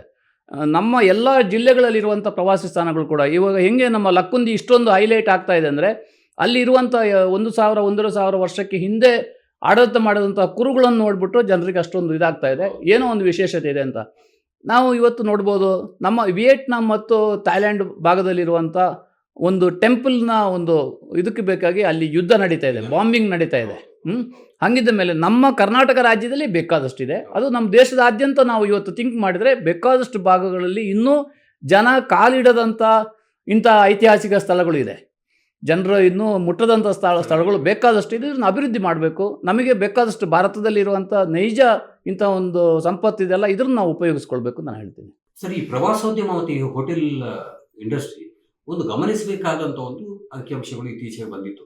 ಅದರಲ್ಲಿ ಈ ಕಾರ್ಪೊರೇಟ್ ಏನು ಒಂದು ಪ್ರೋಗ್ರಾಮ್ಗಳಿರುತ್ತೆ, ಅಥವಾ ದೊಡ್ಡ ದೊಡ್ಡ ಒಂದು ಕುಟುಂಬದ ಮದುವೆ, ಈ ಥರ ಶುಭ ಸಮಾರಂಭಗಳು ಇಂಡಿಯಾದಿಂದ ಹೊರಗಡೆ ಬೇರೆ ಕಡೆ ಆಯೋಜನೆ ಮಾಡಲಾಗ್ತಾ ಇದೆ. ಇದು ಯಾವ ರೀತಿ ನಮ್ಮ ದೇಶದ ಇಕಾನಮಿಗೆ ಇದು ಎಫೆಕ್ಟ್ ಆಗುತ್ತೆ? ಹೌದು, ಇದು ಇತ್ತೀಚಿನ ಕಳೆದ 5 ವರ್ಷದಿಂದ ಸ್ಟಾರ್ಟ್ ಆಗಿರೋವಂಥದ್ದು. ಆಫ್ಟರ್ ದ ಕೋವಿಡ್ ಇದೆಲ್ಲ ಸ್ಟಾರ್ಟ್ ಆಗಿರೋವಂಥದ್ದು. 2023ರಿಂದ ಮೇಲೆ ಹೈಯೆಸ್ಟ್ ಡೆಸ್ಟಿನೇಷನ್ ವೆಡ್ಡಿಂಗ್ ಸಿಸ್ಟಮ್ ಅಂತ ಒಂದು ಸ್ಟಾರ್ಟ್ ಆಗಿದೆ. ಈ ಡೆಸ್ಟಿನೇಷನ್ ವೆಡ್ಡಿಂಗಲ್ಲಿ ಬೇಕಾದಷ್ಟು ನಾವು ಕರ್ನಾಟಕದಲ್ಲಿ ಮಾಡ್ಬೋದು. ನಮ್ಮ ದೇಶದಲ್ಲಿ ಕೂಡ ಅತ್ಯಂತ ಉತ್ತಮ ಜಾಗಗಳಿದೆ. ನಮ್ಮ ಕೋಸ್ಟಲ್ ಕರ್ನಾಟಕ ಇವತ್ತು ಚಂದ್ರಗಿರಿ ನದಿ ತಟದಲ್ಲಿರುವಂಥ ಆ ಒಂದು ಕೋಟೆ ಇದೆ, ಚಂದ್ರಗಿರಿ ಪೋರ್ಟ್ ಇದೆ. ಅದರ ಪಕ್ಕದಲ್ಲಿ ದಿನನಿತ್ಯ ನಿಮ್ಮ 5ರಿಂದ 6 ಮದುವೆಗಳು ಡೆಸ್ಟಿನೇಷನ್ ವೆಡ್ಡಿಂಗ್ ನೋಡ್ಬೋದು. ಕಾರವಾರದಲ್ಲಿ ನೋಡ್ಬೋದು, ಕರ್ನಾಟಕದ ಕಾರವಾರದಲ್ಲಿ ನೋಡ್ಬೋದು. ಉಡುಪಿಯ ಇದರಲ್ಲಿ ಕಾಪುವಲ್ಲಿ ನೀವು ರೆಗ್ಯುಲರ್ ಆಗಿ ನೋಡ್ಬೋದು. ಇದನ್ನು ಇನ್ನೂ ನಾವು ಅಭಿವೃದ್ಧಿ ಪಡಿಸಬೇಕಾಗತ್ತೆ. ಹೆಚ್ಚಿನ ಮಟ್ಟದಲ್ಲಿ ನಮಗೆ ಅಂಥ ಆರ್ಡರ್ಗಳು ಬಂದಲ್ಲಿ ನಾವು ಕೂಡ ಎಸ್ ಎ ಕಸ್ಟಮರ್ ಫ್ರೆಂಡ್ಲಿಯಾಗಿ ಅದಕ್ಕೆ ದರ ಕಡಿಮೆ ಮಾಡಿಬಿಟ್ಟು ಕೊಡ್ಬೋದು. ನೀವು ತಿಂಗಳಿಗೆ 2-3 ಮದುವೆಗಳಾಯ್ತಂದರೆ ಕಾಸ್ಟ್ ಆಫ್ ಇದು ಜಾಸ್ತಿ ಇರುತ್ತೆ. ಅದೇ ಒಂದು ತಿಂಗಳಿಗೆ 10 ಮದುವೆ ಆ ಥರ ಬಂತಂದರೆ ಅವರು ಕೂಡ ಕಾಸ್ಟ್ ಕಡಿಮೆ ಮಾಡಿಬಿಟ್ಟು ಒಳ್ಳೆ ಗುಣಮಟ್ಟದ ಸೌಲಭ್ಯಗಳನ್ನು ಕೊಡ್ಬೋದು. ಈಗ ನಮ್ಮ ದೇಶದಲ್ಲಿ ಏನಾಗುತ್ತೆ, ಇಂಡಿಯಾದಲ್ಲಿ ಕಾಸ್ಟ್ ಜಾಸ್ತಿ ಅಂತ ಹೇಳ್ಬಿಟ್ಟು ಫಾರಿನ್ ಕಂಟ್ರಿಗೆ ತಗೊಂಡೋಗ್ತಾರೆ. ಹೆಚ್ಚಿನವರು ಇಂಡೋನೇಷ್ಯಾ, ಬಾಲಿ, ಮಲೇಷ್ಯಾ, ಸಿಂಗಾಪುರ್ ಈ ಭಾಗಗಳನ್ನು ಯೂಸ್ ಮಾಡ್ತಾರೆ. ಅಲ್ಲಿ ಏನಂದರೆ ತಿಂಗಳ 25 ದಿವಸ 30 ದಿವಸಗಳ ಕಾಲ ಅವರಿಗೆ ಒಂದೊಂದು ಇದರಲ್ಲಿ ಕೂಡ ಮ್ಯಾರೇಜ್ಗಳಿರುತ್ತೆ. ಅದರಿಂದ ಆಗ್ಬಿಟ್ಟು ಅವರು ಮತ್ತೆ ಫ್ಲೈಟ್ಗಳು ಕೂಡ 3 ಮಂತ್ಸ್ ಬಿಫೋರೇ ಫ್ಲೈಟ್ ಟಿಕೆಟ್ ಎಲ್ಲ ಬ್ಲಾಕ್ ಮಾಡ್ತಾರೆ. ಇದರಿಂದ ಅವರಿಗೆ ಒಂದು ಕಾರ್ಪೊರೇಟ್ ವೆಡ್ಡಿಂಗಿಗೆ ಕಾಸ್ಟ್ ಕಡಿಮೆ ಬೀಳುತ್ತೆ, ಒಳ್ಳೆ ಗುಣಮಟ್ಟದ ಸೌಲಭ್ಯ ಸಿಗುತ್ತೆ. ಅದೇ ನಾನು ಹೇಳ್ತಾ ಇದ್ದೀನಲ್ಲ, ನಮ್ಮಲ್ಲಿ ಏನಾಗುತ್ತೆ, ಡೈರೆಕ್ಟ್ ಟ್ಯಾಕ್ಸ್ಗಳಿಂದ ಜಾಸ್ತಿ ಇಂಡೈರೆಕ್ಟ್ ಟ್ಯಾಕ್ಸ್ಗಳೇ ಜಾಸ್ತಿ ಇರುತ್ತೆ. ಅದರಿಂದ ಆಗ್ಬಿಟ್ಟು ಇಂಥ ಹಿಡನ್ ಕಾಸ್ಟ್ಗಳು ಜಾಸ್ತಿ ಬೀಳೋದ್ರಿಂದ ಆಗ್ಬಿಟ್ಟು ಇಂಥ ಕ್ಯಾಲ್ಕುಲೇಟೆಡ್ ಮೈಂಡ್ ಇರುವಂಥವ್ರು ಏನು ಮಾಡ್ತಾರೆ, ನಮ್ಮ ಕಂಟ್ರಿಯ ಪಕ್ಕದಲ್ಲಿ ಯಾವುದೋ ಫಾರಿನ್ ಕಂಟ್ರಿಗೆ ಜಂಪ್ ಆಗ್ತಾರೆ. ಹೌದು, ಅಂದ್ರೆ ಅವ್ರು ಕೊಡ್ತಾ ಇರೋ ಕಾಂಪಿಟೇಷನ್ ನಾವು ಕಾಂಪಿಟೇಷನ್ ಮಾಡ್ತಾ ಹೌದು ಹೌದು ಹೌದು. ಹೌದು. ಸರ್, ಈ ಟ್ರಾನ್ಸ್ಪೋರ್ಟ್ ಒಂದು ಉದ್ಯಮವನ್ನು ಗಮನದಲ್ಲಿಟ್ಟು ಕೇಳ್ತಾ ಇದ್ದಾರೆ. ರಾಜ್ಯದಲ್ಲಿ ಇರುವಂತಹ ಟೋಲ್ಗಳು ಮತ್ತು ಈ ಟೋಲ್ ಚಾರ್ಜ್ಗಳು ಅದು ಯಾವ ರೀತಿ ಟೂರಿಸ್ಟ್ಗಳ ಮೇಲೆ ಪ್ರಭಾವ ಬೀರುತ್ತೆ ಅಂತ? ನೋಡಿ, ನಮ್ಮಲ್ಲಿ 60 ಕಿಲೋಮೀಟ್ರಿಗೆ ಒಂದು ಟೋಲ್ ಪ್ಲಾಜಾ ಇದೆ. ಇದು ನಮ್ಮ ರಾಜ್ಯದಲ್ಲಿನ 75ಕ್ಕಿಂತ ಮೇಲೆ ಟೋಲ್ ಪ್ಲಾಜಾಗಳು ರೆಗ್ಯುಲರ್ ವರ್ಕ್ ಮಾಡ್ತಾನೆ ಇದೆ. ಇದೆಲ್ಲವೂ ಕೂಡ ನಮ್ಮ ರಾಜ್ಯದಲ್ಲಿ ಪ್ರವಾಸ ಮಾಡುವಂಥ ಬಸ್ಸಲ್ಲಿ ಹೋಗಲಿ ಅಥವಾ ಕಾರಲ್ಲಿ ಹೋಗಲಿ ಅಥವಾ ಯಾವುದೋ ಟೂರಿಸ್ಟ್ ವೆಹಿಕಲಲ್ಲಿ ಹೋಗಲಿ, ಇದೆಲ್ಲವೂ ಕೂಡ ನಾವು ಏನು ಅವರಿಗೆ ಕಿಲೋಮೀಟ್ರ್ ಚಾರ್ಜ್ ಮೇಲ್ಗಡೆ ಎಕ್ಸ್ಟ್ರಾ ಬರ್ಡನ್ ಬೀಳುತ್ತೆ. ಇದಕ್ಕೆ ಕೂಡ ಅಷ್ಟೇ, ಕೇಂದ್ರ ಸರ್ಕಾರ ಇವತ್ತು ಏನು ಫುಲ್ಲು ಅವರಿಗೆ ಪ್ರೈವೇಟ್ ಪಾರ್ಟ್ನರ್ಶಿಪ್ಗೆ ರಸ್ತೆಗಳನ್ನು ಕೊಡ್ತಾ ಇದೆ. ಪೂರ್ಣ ಪ್ರಮಾಣದಲ್ಲಿ ಪ್ರೈವೇಟ್ ಪಾರ್ಟ್ನರ್ಶಿಪ್ಗೆ ರಸ್ತೆಗಳನ್ನು ಇದು ಕಾಂಟ್ರಾಕ್ಟ್ ಕೊಡೋದ್ರಿಂದ ಆಗ್ಬಿಟ್ಟು ಅವರ ಟೋಲ್ ಚಾರ್ಜಸ್ ಕಾಸ್ಟ್ಗಳು ಕೂಡ ಹೆಚ್ಚಿನ ಬರ್ಡನ್ ಬೀಳುತ್ತೆ. ಇದು ಕೂಡ ಕೇಂದ್ರ ಸರ್ಕಾರ ಕೂಡ ಸ್ವಲ್ಪ ಹೆಚ್ಚಿನ ಮಟ್ಟದಲ್ಲಿ ಒಂದು 50% ಕೇಂದ್ರ ಸರ್ಕಾರ ಹಾಕೋದು, 50% ನಾವು ಕೊಡುವಂತಾಗಿದ್ದರೆ ಈ PPP ಪ್ರಾಜೆಕ್ಟ್ ಕೂಡ ನಮಗೆ ಹೆಚ್ಚಿನ ಭಾರ ಆಗಲ್ಲ. ಇದು ಕೂಡ ಪ್ರವಾಸಿಗಳ ಮೇಲೆ ಬರುವಂಥ ಹೊರೆ ಕಡಿಮೆ ಮಾಡಲಿಕ್ಕೆ ಇಂಥದ್ದೆಲ್ಲವನ್ನು ಕೂಡ ಉಪಯೋಗಿಸ್ಬೋದು. ಅದೇ ಥರನೇ ಇವಾಗ ನಮ್ಮ ದೇಶೀಯ ಟ್ರೈನಿಂಗ್ ಸೆಂಟರ್ಗಳು ಏನು ಇವತ್ತು ಟೂರಿಸಮ್ ಸಬ್ಜೆಕ್ಟಲ್ಲಿ ಟ್ರೈನಿಂಗ್ ಸೆಂಟರ್ಗಳು ಕೂಡ ಅದು ಅಭಿವೃದ್ಧಿ ಮಾಡಬೇಕಾಗತ್ತೆ. ಟ್ರೈನಿಂಗ್ ಬಂದ್ಬಿಟ್ಟು ಹೋಟೆಲ್ ಇಂಡಸ್ಟ್ರಿ ಡಿಪ್ಲೊಮಾ ಕೋರ್ಸಸ್ಗಳಾಗಲಿ ಅಥವಾ ಟೂರಿಸಮ್ ಡಿಪ್ಲೊಮಾ ಕೋರ್ಸಸ್ ಆಗಲಿ ಅಥವಾ ಗೈಡ್ ಕೋರ್ಸ್ಗಳಾಗಲಿ, ಇದು ಕೂಡ ತುಂಬ ಕಡಿಮೆ ಇದೆ. ಅದಕ್ಕೂ ಕೂಡ ಹೆಚ್ಚಿನ ಉತ್ತೇಜನವನ್ನು ಕೊಡಬೇಕಾಗತ್ತೆ, ಅದಕ್ಕೆ ಕೂಡ ಹೆಚ್ಚಿನ ಮಾನ್ಯತೆ ಕೊಡಬೇಕಾಗತ್ತೆ. ಯಾವ ಥರ ಇಂಜಿನಿಯರಿಂಗ್ ಸ್ಟೂಡೆಂಟ್ಗೆ ಮಾನ್ಯತೆ ಕೊಡ್ತಾರೋ, ಯಾವ ಥರ ಮೆಡಿಕಲ್ ಸ್ಟೂಡೆಂಟ್ಗೆ ಮಾನ್ಯತೆ ಕೊಡ್ತಾರೋ, ಅದೇ ಥರನೇ ನಮ್ಮ ಪ್ರವಾಸೋದ್ಯಮ ಕ್ಷೇತ್ರದಲ್ಲಿ ಹಾಸ್ಪಿಟಾಲಿಟಿ ಇಂಡಸ್ಟ್ರಿಯಲ್ಲಿ ಸೇವೆ ಮಾಡೋದಕ್ಕೂ ಕೂಡ ಅದೇ ಮಾನ್ಯತೆ ಸಿಕ್ಕಿದೆ. ಆದರೆ ನಮ್ಮಲ್ಲಿ ಕೂಡ ಇನ್ನೂ ಹೆಚ್ಚಿನ ಇದರಲ್ಲಿ ಆ ಹಾಸ್ಪಿಟಾಲಿಟಿ ಇಂಡಸ್ಟ್ರಿಗೆ ಬರ್ತಾರೆ. ಎಷ್ಟೋ ಜನ ಹೇಳ್ತಾರೆ, ಏನು ರೀ ನಿಮ್ಮವರು ನಮ್ಮ ಹತ್ರ ಈ ಥರ ಒಳ್ಳೆಯ ಗುಣಮಟ್ಟದ ಸೇವೆ ಸಿಗ್ತಾ ಇಲ್ಲ, ನಾವು ಬೇರೆ ಕಂಪೇರ್ ಟು ಅದರ್ ಕಂಟ್ರೀಸಲ್ಲಿ ಸೇವೆ ಚೆನ್ನಾಗಿ ಸಿಗುತ್ತೆ. ಸೇವೆ ಸಿಗಬೇಕಂದ್ರೆ ನಾವು ಅವ್ರಿಗೆ ಟ್ರೈನಿಂಗ್ ಮಾಡಬೇಕಾಗತ್ತೆ. ಅದಕ್ಕೆ ಬೇಕಾದಂಥ ಮೂಲಸೌಕರ್ಯಗಳನ್ನು ಕೂಡ ಕೇಂದ್ರ ಸರ್ಕಾರದ ಆಯವ್ಯಯದಲ್ಲಿ ಕೊಡಬೇಕಾಗತ್ತೆ. ಇನ್ಸ್ಟಿಟ್ಯೂಟ್ ಆಫ್ ಹಾಸ್ಪಿಟಾಲಿಟಿ ಇದರದ್ದು ಗುಣಮಟ್ಟದ ಇನ್ಸ್ಟಿಟ್ಯೂಟ್ ಕೊಡಬೇಕಾಗುತ್ತೆ. ಒಂದೊಂದು 3 ರಾಜ್ಯಗಳಿಗೆ ಒಂದೊಂದು ಇನ್ಸ್ಟಿಟ್ಯೂಟ್ಗಳಿದೆ, ಇಲ್ಲ ಅಂತ ಇಲ್ಲ. 3 ರಾಜ್ಯಗಳಿಗೆ ಒಂದು ಇನ್ಸ್ಟಿಟ್ಯೂಟ್ಗಳಿರುತ್ತೆ. ಎಲ್ಲ ರಾಜ್ಯಗಳಿಗೆ ಇನ್ಸ್ಟಿಟ್ಯೂಟ್ಗಳಿರೋದಿಲ್ಲ. 2 ರಾಜ್ಯಕ್ಕೆ ಒಬ್ಬರು ರೀಜನಲ್ ಆಫೀಸರ್ ಇರ್ತಾರೆ, ಅದಕ್ಕೂ ಬೇಕಾದಷ್ಟು ಆಫೀಸರ್ಗಳನ್ನು ಕೊಡಲ್ಲ. ಈ ಥರ ಒಂದು ಪ್ರವಾಸೋದ್ಯಮಕ್ಕೆ ಅಂತ ಇನ್ವೆಸ್ಟ್ಮೆಂಟ್ ಮಾಡುವಾಗ ಇಷ್ಟೊಂದು ಕೊಸರು ಯಾಕೆ ಅಂತ ನಾನು ಬೇಕಾದಷ್ಟು ಕೊಡಬೇಕು, ಬೇಕಾದಷ್ಟು ಆಫೀಸರ್ಗಳನ್ನು ಕೊಡಬೇಕು, ಬೇಕಾದಷ್ಟು ಇನ್ಸ್ಟಿಟ್ಯೂಟ್ಗಳನ್ನು ಕೊಡಬೇಕು, ಬೇಕಾದಷ್ಟು ಟ್ರೈನಿಂಗ್ ಪ್ರೋಗ್ರಾಮ್ಗಳನ್ನು ಮಾಡಬೇಕು. ಆವಾಗ ನಮ್ಮ ಉದ್ಯಮಕ್ಕೆ ಬರೋರು ಪ್ರತಿಯೊಬ್ಬರು ಟ್ರೈನ್ ಆಗಿಬಿಟ್ಟು ಬರ್ತಾರೆ, ಅವರಿಗೂ ಗುಣಮಟ್ಟದ ಇದು ಸಿಗುತ್ತೆ. ಬರೀ ಹಿಡನ್ ಕಾಸ್ಟ್ಗಳನ್ನು ಹಾಕ್ಬಿಟ್ಟು ಬರೀ ಏನೋ ಒಂದು ಟ್ಯಾಕ್ಸ್ ಕಲೆಕ್ಟ್ ಮಾಡೋ ಮಿಷನ್ ಥರ ATM ಥರ ನಮ್ಮನ್ನು ಯೂಸ್ ಮಾಡೋದ್ರಿಂದ ಆಗ್ಬಿಟ್ಟು ಈ ಬರ್ಡನ್ಸ್ ಎಲ್ಲವೂ ಕೂಡ ನಮ್ಮ ಪ್ಯಾಸೆಂಜರ್ಗಳ ಮೇಲೆ ಬೀಳುತ್ತೆ, ನಮ್ಮ ಗೆಸ್ಟ್ಗಳ ಮೇಲೆ ಬೀಳುತ್ತೆ. ನಮ್ಮ ಗೆಸ್ಟ್ಗಳಿಂದ ನಾವು ವಸೂಲಿ ಮಾಡ್ತೀವಿ, ಅದನ್ನು ಕಟ್ತೀವಿ ಗೌರ್ಮೆಂಟಿಗೆ. ಆದರೆ ಗೆಸ್ಟ್ ಏನು ಹೇಳ್ತಾರೆ, ನಮಗೆ ಇಷ್ಟೊಂದು ಡೈರೆಕ್ಟ್ ಆ್ಯಂಡ್ ಇಂಡೈರೆಕ್ಟ್ ಟ್ಯಾಕ್ಸ್ಗಳು ಬರುತ್ತೆ, ಬರ್ಡನ್ಗಳು ಬರುತ್ತೆ, ಅದು ಗೊತ್ತಾಗಲ್ಲ ಅವರಿಗೆ. ಇದೆಲ್ಲ ಕೂಡ ಕಾಸ್ಟ್ ಕಡಿಮೆ ಮಾಡಬೇಕಂದ್ರೆ ಆಯವ್ಯಯದಲ್ಲಿ ಅದಕ್ಕೆ ಬೇಕಾದಂಥ ಒಂದು ವ್ಯವಸ್ಥಿತವಾದಂಥ ಆಯವ್ಯಯ ಬರಬೇಕು ಅಂತ ನಾನು ಹೇಳ್ತಾ ಇದ್ದೀನಿ. ಅದೇ ಪ್ರವಾಸೋದ್ಯಮದ ವಿಚಾರಕ್ಕೆ ಬಂದಾಗ ತಮಗೂ ಗೊತ್ತಿರ್ಬೋದು, ನಮ್ಮ DCM DK ಶಿವಕುಮಾರ್ ಅವರು ದಕ್ಷಿಣ ಕನ್ನಡ, ಉಡುಪಿ ಮತ್ತು ಕಾರವಾರದ ಏನು ಕೋಸ್ಟಲ್ ಬೆಲ್ಟ್ಗಳ ಅಭಿವೃದ್ಧಿ ಬಗ್ಗೆ ವಿಶೇಷ ಸಭೆಗಳನ್ನೆಲ್ಲ ನಡೆಸ್ತಾ ಇದ್ದಾರೆ. ಅದು ಮುಂದುವರೆದು ಅದರದ್ದು ನೆಕ್ಸ್ಟ್ ಸ್ಟೆಪ್ ಮುಂದೆ ಹೋದ್ರೆ ಹೌದು ಅವರ ಒಂದು ಪ್ರಯತ್ನಕ್ಕೂ ಒಂದು ಫಲ ಸಿಗ್ದಂಗಾಗುತ್ತೆ. ಹೌದು. ಆ್ಯಕ್ಚುಲಿ ಹೇಳಬೇಕಂದ್ರೆ ದಕ್ಷಿಣ ಕನ್ನಡ ಮತ್ತು ಕರಾವಳಿ ಭಾಗದವರ ಅದು ಅವರ ಹೆಂಗೆ ಕೇರಳದ ಕೋಟಯಂ ಜಿಲ್ಲೆಯಲ್ಲಿ ಇದೆಯೋ ಅವರ ಬ್ಲಡ್ಡಲ್ಲಿನೇ ಈ ಹಾಸ್ಪಿಟಾಲಿಟಿ ಬಂದಿದೆ. ಅದೇ ಥರನೇ ಕರಾವಳಿ ಭಾಗದವರು ಹಾಸ್ಪಿಟಾಲಿಟಿಗೆ ವರ್ಲ್ಡಲ್ಲಿನೇ ಫೇಮಸ್ ಅವರು. ಆದ ಕಾರಣ ಹಾಸ್ಪಿಟಾಲಿಟಿ ಇಂಡಸ್ಟ್ರಿ ಸಕ್ಸಸ್ಫುಲ್ ಆಗಿ ನಡೆಯುತ್ತೆ. ಆದರೂ ಕೂಡ ಅದೇ ನಾನು ಹೇಳ್ತಾ ಇದ್ದೀನಿ, ಟ್ರೈನಿಂಗ್ ಪ್ರೋಗ್ರಾಮ್ಗಳು ಇರಬೇಕಾಗತ್ತೆ.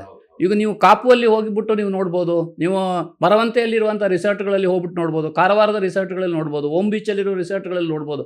ಎಲ್ಲ ಭಾಗಗಳಲ್ಲಿ ಕೂಡ ಹೊಸ ಹೊಸ ರಿಸಾರ್ಟ್ಗಳು ಬಂದಿದೆ. ಆದರೆ ಟ್ರೈನಿಂಗ್ ಸ್ಟಾಫ್ಗಳು ಬಂದ್ಬಿಟ್ಟು ಕಡಿಮೆ ಇರೋದ್ರಿಂದ ಆಗ್ಬಿಟ್ಟು ಎಲ್ಲ ಕೂಡ ನಾರ್ತ್ ಈಸ್ಟರ್ನ್ ಸ್ಟಾಫ್ಗಳನ್ನು ಹಾಕ್ಕೊಂಡು ಮೇಂಟೈನ್ ಮಾಡ್ತಾ ಇದ್ದಾರೆ. ಇದು ಯಾಕೆಂದರೆ ನಮ್ಮಲ್ಲಿ ಆ ಗುಣಮಟ್ಟದ ಟ್ರೈನಿಂಗ್ಗಳು ಕೊಡ್ತಾ ಇಲ್ಲ. ನಮ್ಮ ಕಾಲೇಜುಗಳಲ್ಲಿ ಕಂಪಲ್ಸರಿ ಕೋರ್ಸ್ಗಳನ್ನು ಕೊಡಬೇಕಾಗುತ್ತೆ. ನಮ್ಮ ಎಜುಕೇಷನಲ್ ಅಕಾಡೆಮಿಕ್ ಕೋರ್ಸಲ್ಲಿ ಕೂಡ ಅದನ್ನು ಹಾಸ್ಪಿಟಾಲಿಟಿ ಇಂಡಸ್ಟ್ರಿಯನ್ನು ಕೂಡ ಒನ್ ಆಫ್ ದ ಸಬ್ಜೆಕ್ಟ್ ಆಗಿ ತಗೊಳ್ಬೇಕಾಗತ್ತೆ. ಅದಕ್ಕಾಗಿ ಸಪ್ರೇಟ್ ಅಲ್ಲ, ಇರುವ ಸಬ್ಜೆಕ್ಟ್ ಜೊತೆಗೆ ಹಾಸ್ಪಿಟಾಲಿಟಿ ಟ್ರೈನಿಂಗ್ಸ್ ಕೋರ್ಸನ್ನು ಕೂಡ ಮಾಡಿದರೆ ಅವ್ರೇನಾಗುತ್ತೆ, ಅವರು ಅದನ್ನು ಕೂಡ ಆಯ್ಕೆ ಮಾಡ್ಕೊಳ್ತಾರೆ. ಇವತ್ತು ಉತ್ತಮ ಒಬ್ಬ ಸ್ಟಾಫು ಮುಂದಿನ ದಿನಗಳಲ್ಲಿ ಅವನೇ ದೊಡ್ಡ ಮಾಲೀಕ ಆಗ್ತಾನೆ. ಅದು ಬಂದ್ಬಿಟ್ಟು ನಮ್ಮ ಓನ್ಲಿ ಸರ್ವಿಸ್ ಇಂಡಸ್ಟ್ರಿಯಲ್ಲಿ ಮಾತ್ರ ಸಾಧ್ಯ. ಆ ಅವಕಾಶಗಳನ್ನು ಯೂಸ್ ಮಾಡಬೇಕಂದ್ರೆ ಎಂಕರೇಜ್ಮೆಂಟ್ ಮಾಡಬೇಕಾಗತ್ತೆ. ಸರ್, ಈಗ ರಾಜ್ಯದ ಒಂದು ಅಭಿವೃದ್ಧಿಯ ವಿಚಾರಕ್ಕೆ ನಾವು ಬರೋದಾದರೆ ಈ ಸೆಕೆಂಡ್ ಟೈರ್ ಸಿಟಿಗಳಿರುತ್ತೆ, ಆಮೇಲೆ ಬಹಳಷ್ಟು ಈ ಪಾರಂಪರಿಕ ತಾಣಗಳು, ಅದರ ಒಂದು ಅಭಿವೃದ್ಧಿ ಈ ರಾಜ್ಯದ ಒಂದು ಬೆಳವಣಿಗೆ ದೃಷ್ಟಿಯಿಂದ ಎಷ್ಟು ಇಂಪಾರ್ಟೆಂಟ್ ಆಗುತ್ತೆ ಅಂತ? ಅದು ನಾನು ಹೇಳೋದಾದರೆ ಸ್ಟೇಟ್ ಬಜೆಟಲ್ಲಿ, ಕರ್ನಾಟಕ ಸ್ಟೇಟ್ ಬಜೆಟಲ್ಲಿ ಪೂರ್ಣವಾಗಿ ಕೂಡ ರಾಜ್ಯದ ಬಗ್ಗೆ ಹೆಚ್ಚಿನ ಚಿಂತನೆಗಳನ್ನು ಮಾಡಿದ್ದಾರೆ. ಸ್ಟೇಟು ಇವಾಗಲೇ 2025ರಿಂದ 29ರದ್ದು ಒಂದು ನಕ್ಷೆ ನಿರ್ಮಾಣ ಆಗಿದೆ. ಇದರ ಪ್ರಕಾರನೇ ರಾಜ್ಯ ಸರ್ಕಾರ ಕೂಡ ಅಭಿವೃದ್ಧಿ ಹೊಂದದಂಥ ಜಿಲ್ಲೆಗಳಲ್ಲಿ ಇನ್ವೆಸ್ಟ್ಮೆಂಟ್ ಮಾಡೋರಿಗೂ ಕೂಡ 15%ವರೆಗೆ ಟೋಟಲ್ ಕಾಸ್ಟಲ್ಲಿ ಸಬ್ಸಿಡಿಗಳನ್ನು ಕೊಡ್ತಾ ಇದೆ. ಅದೇ ಥರನೇ ಬೇರೆ ಬೇರೆ ಸಬ್ಸಿಡಿಗಳನ್ನು ಕೂಡ ರಾಜ್ಯ ಸರ್ಕಾರ ಕೊಡ್ತಾ ಇದೆ. ರಾಜ್ಯ ಸರ್ಕಾರದ್ದು ಒಂದು ಉತ್ತಮ ಮಟ್ಟದಲ್ಲಿ ಆಗ್ತಾ ಇದೆ. ಕೇಂದ್ರ ಸರ್ಕಾರದಲ್ಲಿ ಪ್ರಸಾದ ಅಂತ ಹೇಳ್ಬಿಟ್ಟು ಒಂದು ಸ್ಕೀಮ್ ಇದೆ. ದೇಖೋ ಹಮಾರ ದೇಶ್ ಅಂತ ಹೇಳ್ಬಿಟ್ಟು ಒಂದು ಸ್ಕೀಮ್ ಇದೆ. ಅದು ಬಿಟ್ಟು ಬೇರೆ ಡೆಸ್ಟಿನೇಷನ್ ಪ್ರಮೋಷನ್ ಕ್ಯಾಂಪೇನ್ ಮಾಡೋದಕ್ಕೆ ಅವಕಾಶ ಕೊಟ್ಟಿದ್ದಾರೆ. ಕೇಂದ್ರ ರಾಷ್ಟ್ರೀಯ ಟೂರಿಸಂ ಇದರಲ್ಲಿ ಸದಸ್ಯತ್ವ ಹೊಂದಿದೆ. ಅದರಲ್ಲಿ ಅಂತಾರಾಷ್ಟ್ರೀಯ ಮಟ್ಟದಲ್ಲಿ ಪ್ರವಾಸಗಳನ್ನು ಮಾಡಿ ಅಲ್ಲಿ ನಮ್ಮ ದೇಶದ ಮಾರ್ಕೆಟಿಂಗ್ ಮಾಡೋದಾದರೆ ಸಮ್ ಆಫ್ ದ ಕಾಸ್ಟ್ ಕೇಂದ್ರ ಸರ್ಕಾರನೇ ಕೊಡ್ತಾ ಇದೆ, ಅವಕಾಶಗಳು ಕೊಡ್ತಾ ಇದೆ. ಆದರೆ ಇನ್ನೂ ಎಲ್ಲ ಉದ್ಯಮಿಗಳಿಗೂ ಮತ್ತು ಸದಸ್ಯರುಗಳಿಗೂ ತಿಳಿಯುವ ಥರ ಅದನ್ನು ಮಾರ್ಗದರ್ಶನ ಮಾಡಬೇಕಾಗತ್ತೆ. ನೋಡಿ, ಇವತ್ತು ವರ್ಲ್ಡ್ನ ಎಲ್ಲ ದೇಶಗಳಲ್ಲಿ ಕೂಡ ಪ್ರವಾಸೋದ್ಯಮಕ್ಕೆ ವರ್ಷದಲ್ಲಿ 2ರಿಂದ 3 ರೋಡ್ ಶೋಗಳು ನಡೀತದೆ, ದೊಡ್ಡ ದೊಡ್ಡ ಇವೆಂಟ್ಗಳು ನಡೆಯುತ್ತೆ. ಥ್ರೂಔಟ್ ವರ್ಲ್ಡಿಂದ ಪ್ರವಾಸಿ ಮಾರ್ಗದರ್ಶಕರು ಬರ್ತಾರೆ, ಟೂರಿಸ್ಟ್ ಆಪರೇಟರ್ಗಳು ಬರ್ತಾರೆ. ಅಂಥ ಮಾರುಕಟ್ಟೆಯಲ್ಲಿ ಕೂಡ ನಮ್ಮ ದೇಶೀಯ ಮಾರುಕಟ್ಟೆಯ ಟ್ರಾವೆಲ್ ಏಜೆಂಟ್ಗಳು ಹೋಗಿ ಪಾರ್ಟಿಸಿಪೇಟ್ ಮಾಡಬೇಕಂದ್ರೆ ಅವರಿಗೆ ಆ ಮಾರ್ಗದರ್ಶನವನ್ನು ಕೇಂದ್ರ ಸರ್ಕಾರದಿಂದ ಕೊಡಬೇಕಾಗತ್ತೆ. ಅದಕ್ಕೆ ಸರಿಯಾದ ಯೋಜನೆಯನ್ನು ಕೂಡ ಈ ಸರ್ತಿನ ಆಯವ್ಯಯದಲ್ಲಿ ಕೊಟ್ಟಲ್ಲಿ ಆಗುತ್ತೆ. ಬರೀ ಇವಾಗ ನಿಮಗೆ ಲಂಡನಿಗೆ ಹೋಗಿ ಬರೋಕ್ಕೆ 2 ಲಕ್ಷ ರೂಪಾಯಿ ಕೊಡ್ತಾರೆ. 8 ದಿವಸ ಲಂಡನ್ನಲ್ಲಿ ಹೋಗ್ಬಿಟ್ಟು 2 ಲಕ್ಷ ರೂಪಾಯಿಲಿ ಹೋಗ್ಬಿಟ್ಟು ಬರೋಕ್ಕಾಗಲ್ಲ. ಅದಕ್ಕೆ ಬೇಕಾದಂಥ ಅವರಿಗೆ 2 ತಿಂಗಳಿಗೆ ಮೊದಲೇ ಮಾಹಿತಿಗಳನ್ನು ಕೊಟ್ಟು ಯಾವ ಥರ ನೀವು ಪ್ರಿಪೇರ್ ಆಗಬೇಕು, ಯಾವ ಥರ ನೀವು ಅಲ್ಲಿ ರೆಪ್ರೆಸೆಂಟ್ ಮಾಡಬೇಕು ಅಂತ ಹೇಳುವಂಥ ಪ್ರತಿಯೊಂದು ಸದಸ್ಯರಿಗೂ ಮಾಹಿತಿಯನ್ನು ಕೊಟ್ಟು ಇದು ಮಾಡಿದಾದರೆ ಅದಕ್ಕೆ ಬೇಕಾದಂಥ ಕಾಸ್ಟ್ಗಳು ಕೊಡಬೇಕಾಗತ್ತೆ ಅವರು ಕೂಡ. ಆವಾಗ ಮಾತ್ರ ಹೋಗಲಿಕ್ಕೆ ಸಾಧ್ಯ, ಪಾರ್ಟಿಸಿಪೇಟ್ ಮಾಡೋಕ್ಕೆ ಸಾಧ್ಯ. ನಮಗೆ ಎಷ್ಟು ನಮ್ಮದು ಕರ್ನಾಟಕ ರಾಜ್ಯ ಮಾತ್ರನ ಅಥವಾ ದಕ್ಷಿಣ ಭಾರತದ ನಮ್ಮ ಏನಿದೆ ಭೌಗೋಳಿಕವಾಗಿ ನಮ್ಮ ವ್ಯಾಪಾರದ ವ್ಯವಸ್ಥೆ ಏನಿದೆ ಅಷ್ಟಕ್ಕೆ ಮಟ್ಟಕ್ಕೆ ಡೆವಲಪ್ಮೆಂಟ್ ಮಾಡೋದಕ್ಕೆ ಅವಕಾಶ ಸಿಗುತ್ತೆ ಅಂತ ನಾನು ಹೇಳ್ಬೋದು. ಸರ್, ಈ ಸಂದರ್ಶನದ ಕೊನೆಯ ಪ್ರಶ್ನೆ ಇದೆ ಸರ್.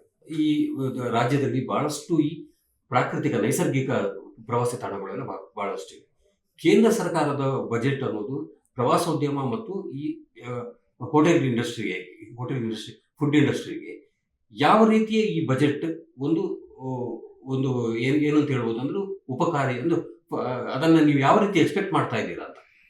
ನೋಡಿ, ನಾವು ಹೋಟೆಲ್ ಇಂಡಸ್ಟ್ರಿ ಅವರ ಬಗ್ಗೆ ನಾನು ಅಷ್ಟು ಮಾತಾಡೋಕ್ಕೆ ನಾನು ಇದಿಲ್ಲ. ಪ್ರವಾಸಿ ಸ್ಥಳಗಳ ಬಗ್ಗೆ, ನೈಸರ್ಗಿಕ ಪ್ರವಾಸಿ ಸ್ಥಳಗಳು ಹೈಯೆಸ್ಟ್ ಇಂಡಿಯಾದಲ್ಲಿ ದಕ್ಷಿಣ ಭಾರತದಲ್ಲಿ ನಮಗೆ ಕರ್ನಾಟಕ ರಾಜ್ಯಕ್ಕಿದೆ. ನಮ್ಮ western ghat more than 650 kilometre ವಿಸ್ತೀರ್ಣದ ವೆಸ್ಟರ್ನ್ ಘಾಟ್ಸ್ ಇದೆ. ನಿಮಗೆ ಈಗಾಗಲೇ ಗೊತ್ತಿದೆ, ನಮ್ಮಲ್ಲಿ ಈಕೋ ಟೂರಿಸಮ್ ಅಂತ ಹೇಳಿಬಿಟ್ಟು ನಮ್ಮಲ್ಲಿ ಕರ್ನಾಟಕ ರಾಜ್ಯದಲ್ಲಿ ಒಂದು ಡಿಪಾರ್ಟ್ಮೆಂಟ್ ಕೂಡ ಇದೆ. ಕೇಂದ್ರ ಸರ್ಕಾರದ ಕೂಡ ಮಾರ್ಗದರ್ಶನಗಳಿದೆ, ಈಕೋ ಟೂರಿಸಮ್ ಮಾರ್ಗದರ್ಶನಗಳಿದೆ. ನಿಮಗೆ ಈಗಾಗಲೇ ಗೊತ್ತಿರುವಂತೆ ಜನರಿಗೆ ಮತ್ತು ಪ್ರಾಣಿಗಳಲ್ಲಿ ಒಂದು ಕಾಂಪಿಟೇಷನ್ ನಡೀತಾ ಇದೆ. ಪ್ರಾಣಿಗಳ ಸ್ಥಳಗಳನ್ನು ನಾವು ವಸಾಹತು ಮಾಡ್ಕೊಂಡಿದ್ದೀವಿ, ನಮ್ಮ ಉದ್ಯಮ ರಂಗದವರು ನಾವು ವಸಾಹತು ಮಾಡ್ಕೊಂಡಿದ್ದೀವಿ ಅಂತ ಹೇಳುವಂಥದ್ದು. ಆದರೆ ಇದು ಈಗ ಇರುವಂಥದ್ದಲ್ಲ, ನಿನ್ನೆ ಮೊನ್ನೆ ಹೋಗ್ಬಿಟ್ಟು ಯಾರೋ ರಿಸಾರ್ಟ್ ಮಾಡಿರೋದಲ್ಲ. ಕಳೆದ 25-30 ವರ್ಷಗಳಿಂದ ಕೂಡ ಮೈಸೂರು ಮಹಾರಾಜರ ಆಡಳಿತ ಕಾಲದಲ್ಲಿ ಕೂಡ ಬಂಡೀಪುರದ ಒಳಗಡೆ ರಿಸಾರ್ಟ್ಸ್ ಇತ್ತು.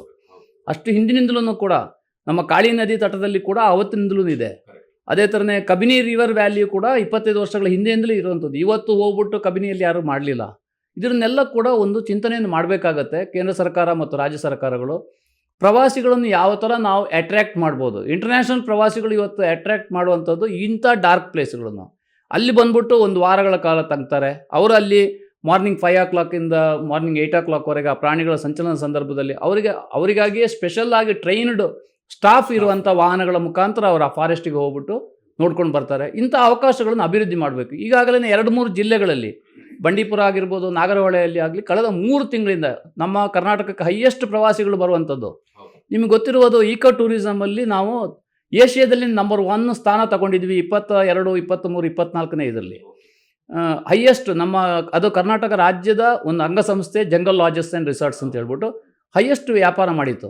ಇಂಥ ದೊಡ್ಡ ಮಟ್ಟದ ವ್ಯಾಪಾರ ಅವರು ಮಾತ್ರ ಮಾಡೋದಲ್ಲ, ಅಲ್ಲಿ ಖಾಸಗಿಯವರು ಕೂಡ ಬೇಕಾದಷ್ಟು ಜನ ಇನ್ವೆಸ್ಟ್ಮೆಂಟ್ ಮಾಡಿಬಿಟ್ಟು, ನಿಮಗೆ ಗೊತ್ತಿದೆ, ಒಂದು ಕಾಡು ಪ್ರದೇಶದಲ್ಲಿ ಹೋಗ್ಬಿಟ್ಟು ಇನ್ವೆಸ್ಟ್ಮೆಂಟ್ ಮಾಡಿಬಿಟ್ಟು ಒಂದು 15 ರೂಮು 20 ರೂಮ್ನ ಒಬ್ಬ ರಿಸಾರ್ಟ್ ಮಾಡಿದ ಅಂದರೆ ಅವರಿಗೆ ಬೇಕಾದಂಥ ಸ್ಟಾಫು, ಅವ್ರಿಗೆ ಬೇಕಾದಂಥ ವೆಹಿಕಲು, ಅವ್ರಿಗೆ ಬೇಕಾದಂಥ ಎಲ್ಲ ಇದು ಮಾಡಿದ ಕೂಡಲೇ ಇಮಿಡಿಯೇಟ್ಲಿ ಅಲ್ಲಿಗೆ ಟೂರಿಸ್ಟ್ ಬರಲ್ಲ. ಅವರು 7-8 ವರ್ಷಗಳ ಕಾಲ ಹಲವಾರು ರಾಜ್ಯ ದೇಶಗಳನ್ನು ಸುತ್ತಿ ಮಾರ್ಕೆಟ್ ಮಾಡಿ ಅವರಿಗೆ ಕಸ್ಟಮರನ್ನು ಸೆಳೆಯುವುದರಲ್ಲಿ ಅವರು ಸುಸ್ತಾಗ್ತಾರೆ. ಇಂಥ ಸಂದರ್ಭದಲ್ಲಿ ವ್ಯಾಪಾರ ನಡೆಯುವಂಥ ಸಂದರ್ಭದಲ್ಲಿ ನಮ್ಮ ರಾಜ್ಯದಲ್ಲಿ ಡಿಸೆಂಬರ್, ಜನವರಿ, ಫೆಬ್ರವರಿ 20ನೇ ತಾರೀಕು ಆಗ್ತಾ ಇದ್ದಂಗೆ ನಮಗೆ ಬಿಸಿಲು ಸ್ಟಾರ್ಟ್ ಆಗುತ್ತೆ. ಮತ್ತೆ ಇಲ್ಲಿ ದಕ್ಷಿಣ ಭಾರತಕ್ಕೆ ಬರಲ್ಲ ಯಾರು. ಇಂಥ ಟೈಮಲ್ಲಿಂದೇ ನಮ್ಮ ಈಕೋ ಟೂರಿಸಂ ಸ್ಪಾಟ್ಗಳೆಲ್ಲ ಬಂದಾಗಿದೆ. ಇನ್ನೀಗ ನಮಗಿರುವಂಥದ್ದು ಚಾರಣಿಗರು ಹೋಗುವಂಥ ಸ್ಥಳ, ಇದು ಕೂಡ ಅಷ್ಟೇ. ನಮಗೆ ಫೆಬ್ರವರಿ 15ನೇ ತಾರೀಕು ಆಗಿದ್ರೆ ಬಿಸಿಲು ಸ್ಟಾರ್ಟ್ ಆಗುತ್ತೆ. ಇಂಥ ಚಾರಣಿಗರು ಓಡಾಡುವಂಥ ಚಿಕ್ಕಮಗಳೂರು, ಸಕಲೇಶ್ಪುರ, ಕುಕ್ಕೆ ಸುಬ್ರಹ್ಮಣ್ಯ ಈ ಪ್ಲೇಸ್ಗಳಲ್ಲಿ ಕೂಡ ಅಷ್ಟೇ. ಇದಕ್ಕೆಲ್ಲ ವಿಶೇಷವಾದಂಥ ಪ್ಯಾಕೇಜ್ಗಳು, ಟ್ರೈನಿಂಗ್ಗಳು, ವಿಶೇಷ ಸವಲತ್ತುಗಳನ್ನು ಕೂಡ ಕಲ್ಪಿಸಬೇಕಾಗತ್ತೆ. ಆವಾಗ ಮಾತ್ರನೇ ನಮ್ಮಲ್ಲಿ ಇರುವಂಥ ಏನು ಒಂದು ಈಕೋ ಪ್ಲೇಸಸ್ ಇದೆ ಇದನ್ನು ಕರೆಕ್ಟಾಗಿ ಯೂಸ್ ಮಾಡ್ಕೊಳ್ಳೋಕೆ ಆಗುತ್ತೆ ಅಂತ ನಾನು ಹೇಳ್ಬೋದು. ವೀಕ್ಷಕರೇ, ಇದಿಷ್ಟು ರಾಧಾಕೃಷ್ಣ ಹೊಳ್ಳ ಅವರು ಯೂನಿಯನ್ ಬಜೆಟ್ ಬಗ್ಗೆ ಇಟ್ಕೊಂಡಿರುವಂತಹ ನಿರೀಕ್ಷೆ. ಮುಂದೆ ಮತ್ತೊಂದು ಅತಿಥಿಗಳು ಬರ್ತೀವಿ. ನಮಸ್ಕಾರ ಸರ್. ನಮಸ್ತೆ. Thank you.